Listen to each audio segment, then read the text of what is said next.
Hey guys, welcome back to Smells Like Teen Angst. I'm Keiki, and today we're going to be talking about the new Amazon Prime series, Étoile.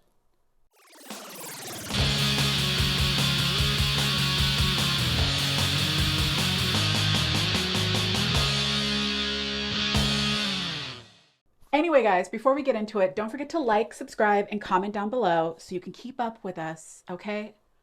I know we're going to watch this anyway. We're going to get through it together anyway, but why not? Let's be friends. What? Do you scared of me or something? I know you're not. Anyway, Étoile. I cannot tell you how excited I was for this show. I am a longtime Amy Sherman Palladino fan. I love the fast paced, chaotic dialogue she writes in her shows. Huge Gilmore Girls fan. Huge Marvelous Miss Maisel fan. I still want justice for bunheads. So when I saw that this show was coming out, I was like, oh my God, finally. Bunheads with substance. Adult bunheads. Bunheads for the Emmys. And let me tell you what. I don't know if we got it. Let me tell you a little bit about what Étoile is about. It follows two very prestigious ballet academies. We have a New York Ballet Academy and a Parisian Ballet Academy who are looking to spice things up and get people back in the seats of the theater. And what do they think is going to be the most dynamic way to do so? How about we just swap principals? That's right. They swapped their étoiles, their principal dancers, in the hopes of giving their companies that resurgence and shaking up energy that they need to kind of get people back in the theater. The show follows several stars. We've got Jack, played by Luke Kirby, who we all know from Marvelous Miss Maisel, as well as Genevieve, who is played by Charlotte Gainsbourg. And because it has a lot of stars, I cannot tell you directly who you should care about the most or who you should follow, other than Cheyenne, who for me was a huge standout. Her name is Lou Delege. I've never seen her on anything in the US, but she killed it. The character that she played was so dynamic that I fear she made the New York side of this show far outshine the Parisian side. I also feel like because we had the character of Cheyenne in New York and nobody who could really match her energy in Paris, it kind of already downplayed the Paris side and the Paris storyline to begin with. Like most Amy Sherman Palladino shows, there's a lot going on. It starts really strong.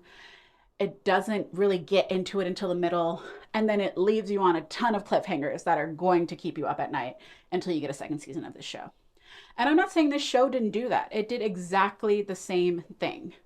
But where I think this show kind of fails me is that because there are so many stars in this show, and I mean so many stars, I never quite knew who to root for and who to follow through for.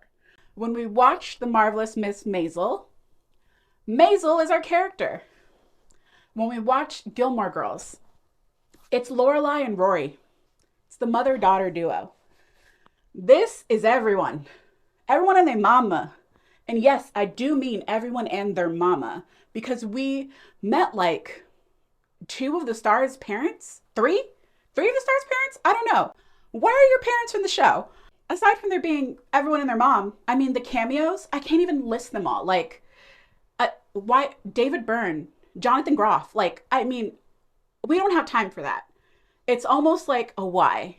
It's like Amy Sherman Palladino went down her roster of everybody she's ever worked with and knows in the industry and threw them into this show. It's so throwaway and random and distracting, and it pulls you out of the storyline of why you should care about the character that we're following to begin with. On top of that, even though every episode is only 45 minutes, it is a solid 45. Meaning that because we're in so many places and focusing on so many people, so much is happening and it makes the show really unbingeable. I needed a break between every episode to process the things that I learned and we were going through.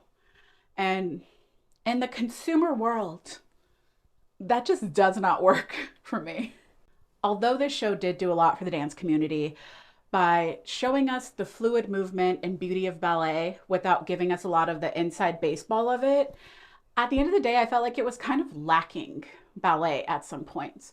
We see people going back and forth in rehearsals, but we really don't know what they're rehearsing or what their struggle is in dance, so that when they get there to the actual performance on stage, you don't know the stakes.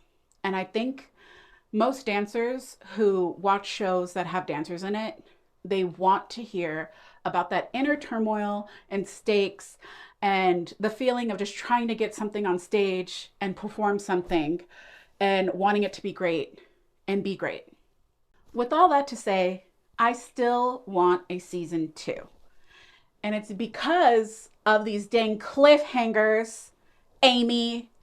Every single show, we end with all this setup in the last 2 episodes of these things to come, these changes to happen.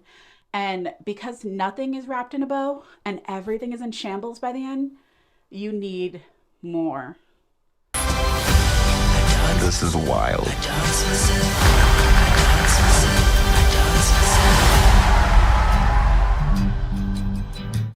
You guys watch the show. Let me know what you think. Don't forget to like, subscribe, and comment down below to let me know what you thought of Étoile. And I will see you guys on the next one. Love you.